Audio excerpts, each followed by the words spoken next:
Bon,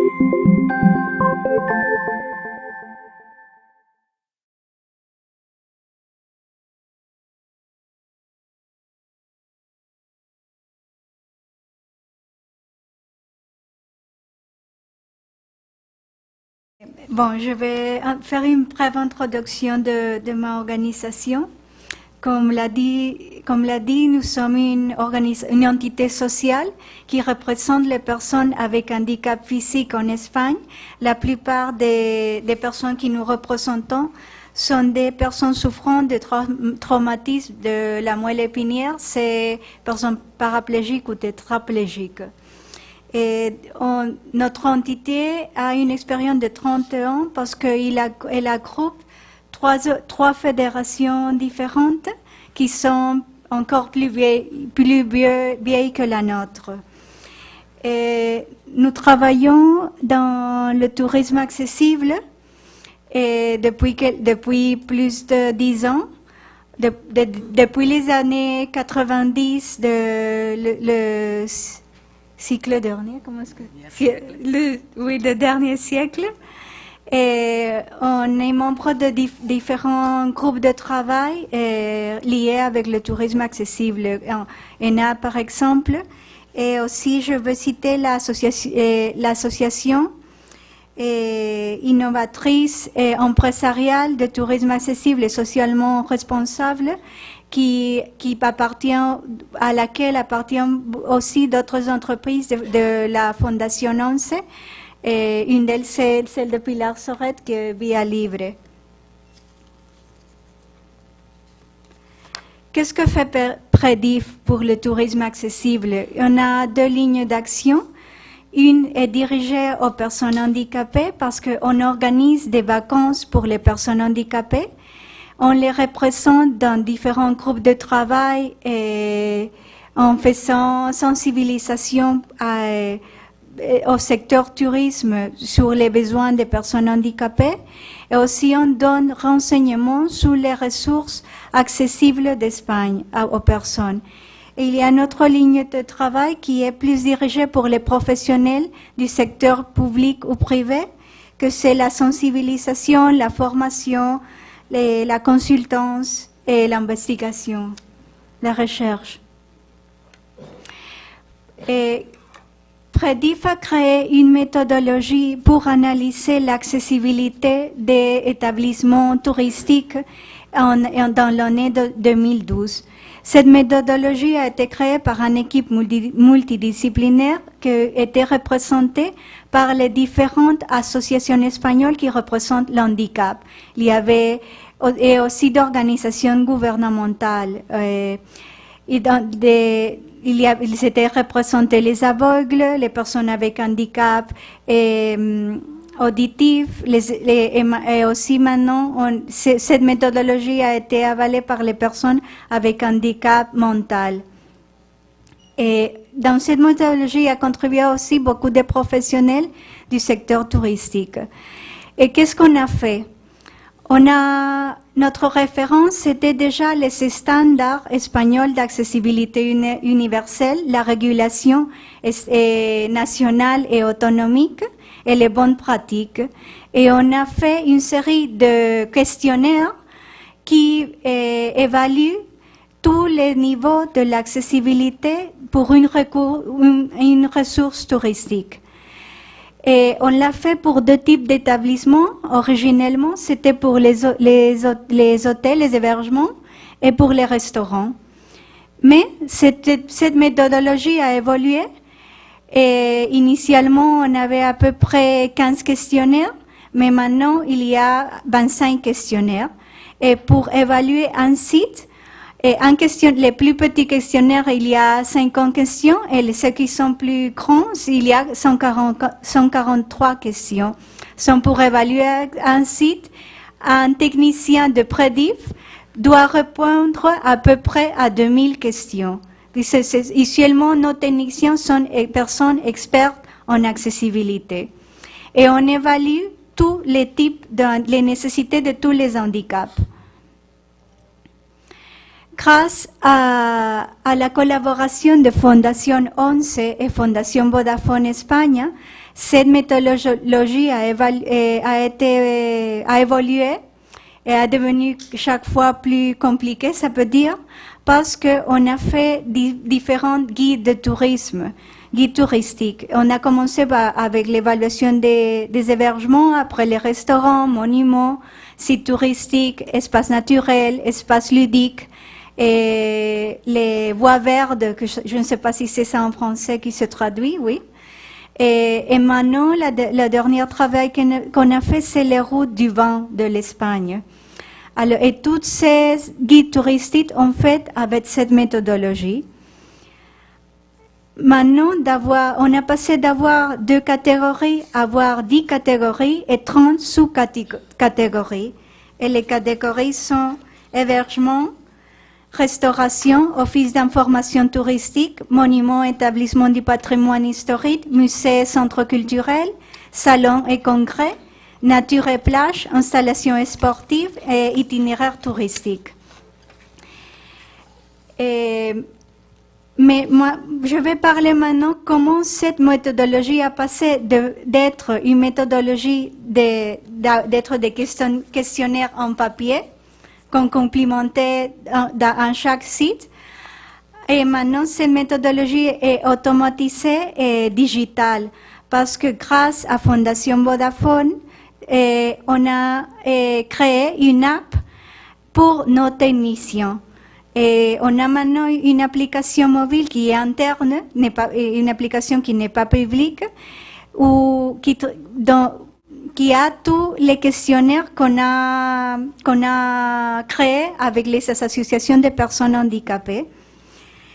Et aussi, on a une web page pour gérer toute la formation chaque fois qu'on va analyser l'accessibilité d'un site touristique. Toute cette information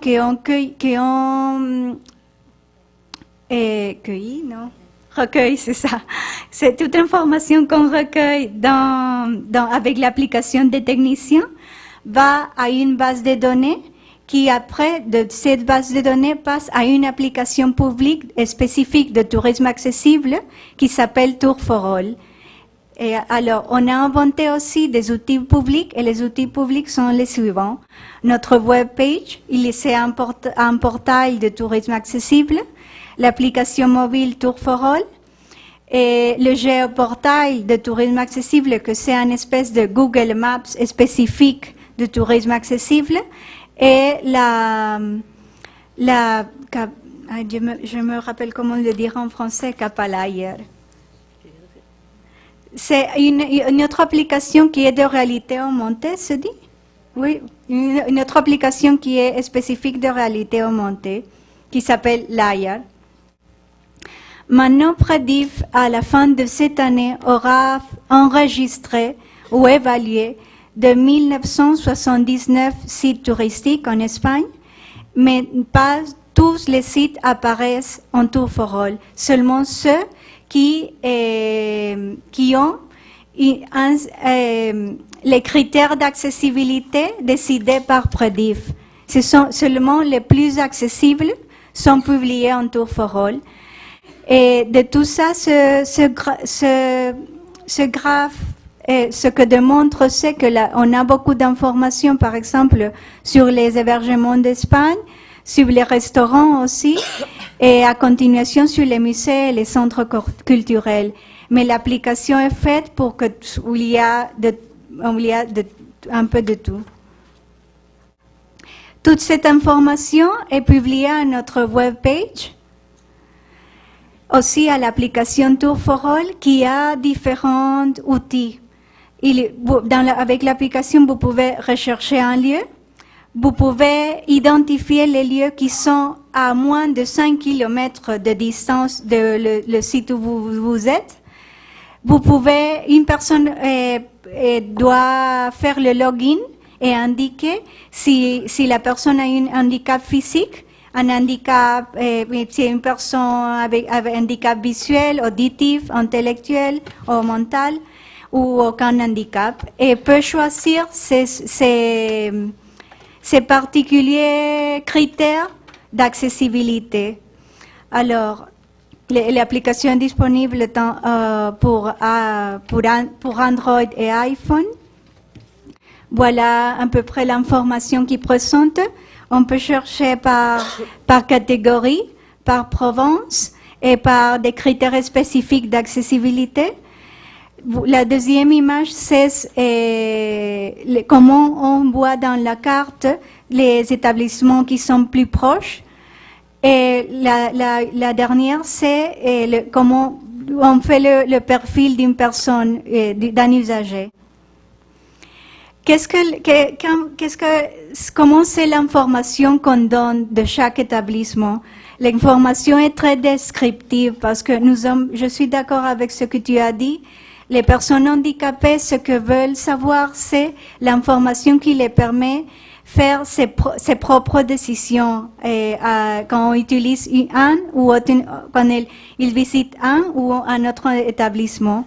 Alors, c'est information générale du tourisme, information spécifique pour les personnes avec handicap mental, handicap physique, handicap visuel et auditif. Et aussi, il y a des photos pour que la personne puisse faire une image du site où il va, comment c'est le site qu'il va visiter. Une autre chose, maintenant, toute l'information qui est publiée à Tourforol a été analysée par un expert d'accessibilité.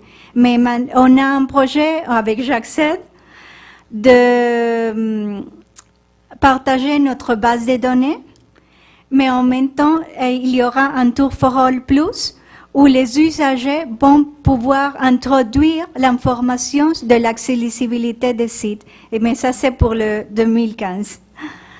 Alors, de la même base de données, le géoportail de tourisme accessible prend la même base de données et ça, c'est pas accessible pour les personnes avec handicap visuel. Tourforol est complètement accessible pour les personnes avec handicap visuel parce que a été créé avec tous les critères qui exigent qu'une application peut être utilisée par une personne avec handicap visuel. Et le géoportal, non, parce que c'est un système de navigation par géographique. Alors, il y a besoin de la vue pour l'utiliser.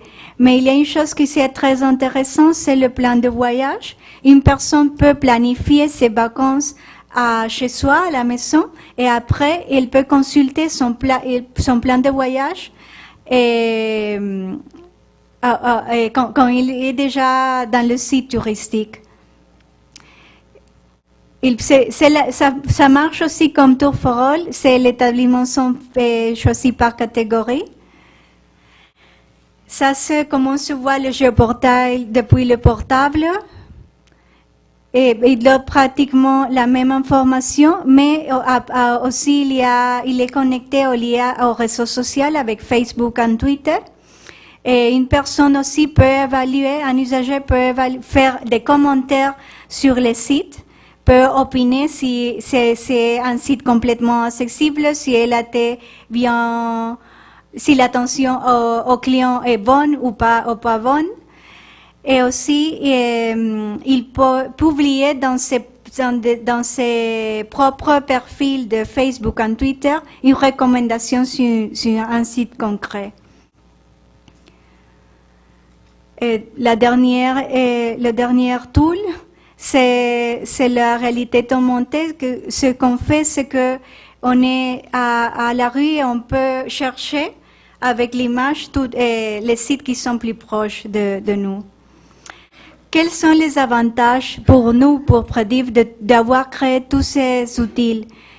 C'est une plus grande agilité pour la réalisation du travail de recherche. Chaque année, Prediv fait l'analyse ou évalue une moyenne de 500 ressources touristiques par an. Et aussi, il facilite l'application spécifique pour les techniciens, facilite la coordination de toute l'équipe technique et des collaborateurs externes parce que nous avons des collaborateurs notre bureau est à Madrid, mais on a des collaborateurs externes qui sont ailleurs en Espagne. Alors, c'est facile de coordonner tout le travail parce que tout est lié à la technologie.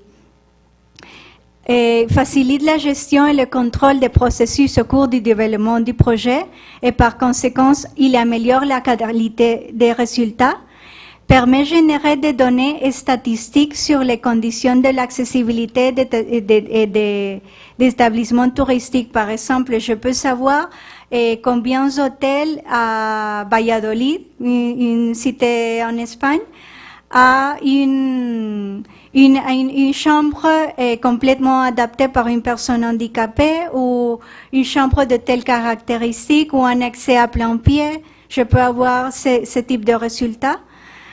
Et permet la publication en médias des établissements sur le site de Predif.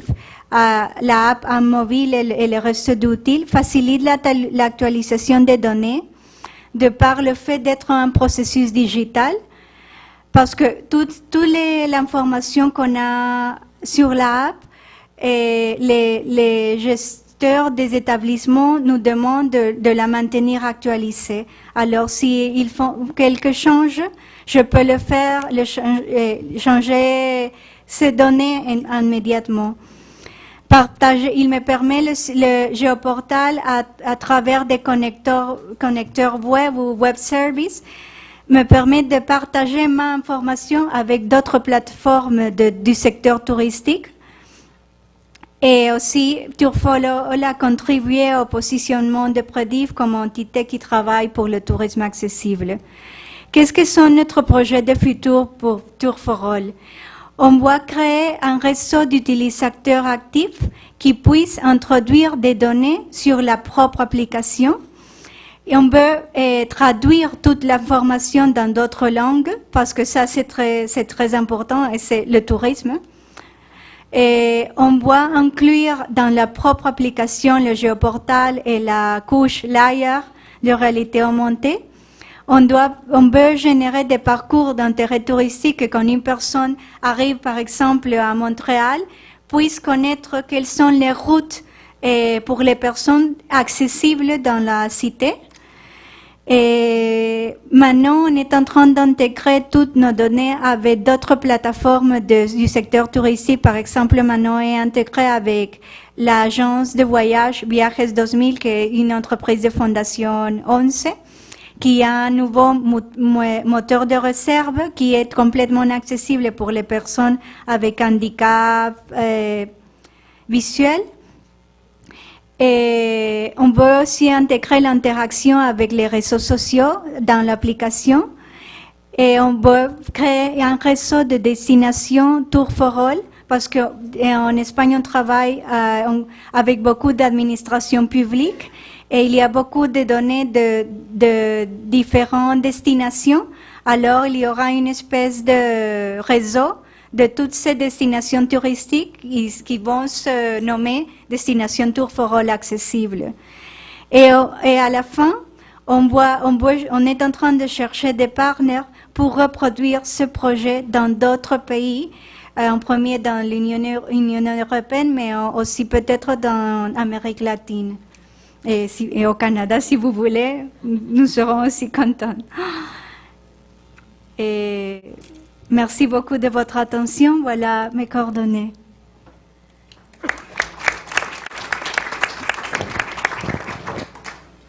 Merci beaucoup. Thank you. Des questions? Any questions? You do. Okay. Sorry, where do you find all the money for doing all? Sorry.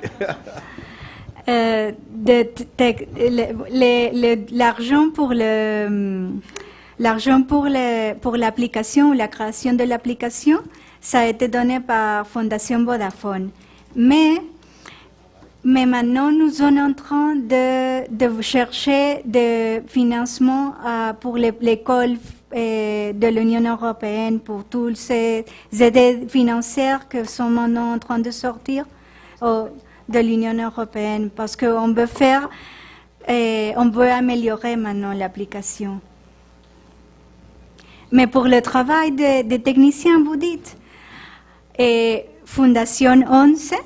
Et chaque année, on fait une guide touristique avec eux.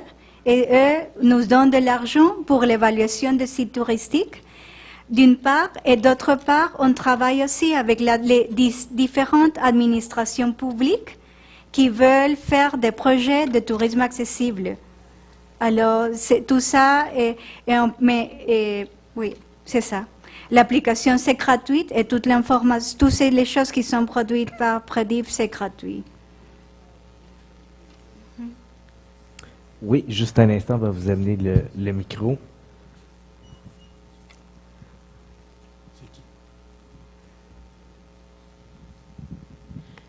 Thank you. The app, is it available in English or only Spanish? Only Spanish. So you have to learn Spanish to use it.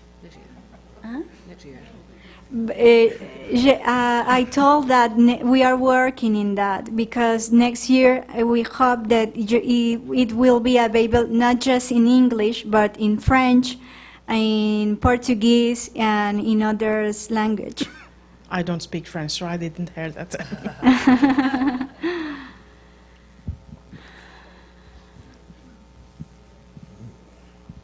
Excusez-moi, j'ai aussi une interrogation sur le modèle économique.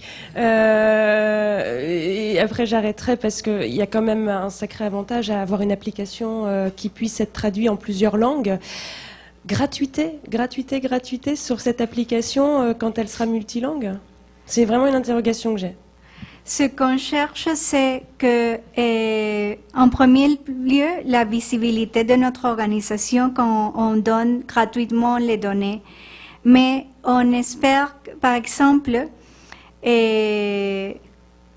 espère que après, si on partage, par exemple, avec Booking.com l'information, chaque fois qu'une personne avec handicap a fait une réserve d'un hébergement à travers sa plateforme, Prediv reçoit un donatif ou une commission, par exemple, pour maintenir ces données actualisées.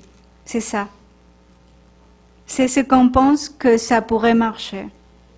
Mais nous sommes maintenant encore pas en train de le faire. Par exemple, pour Viajes 2000, c'est une entreprise partenaire, c'est complètement gratuit. Mm-hmm.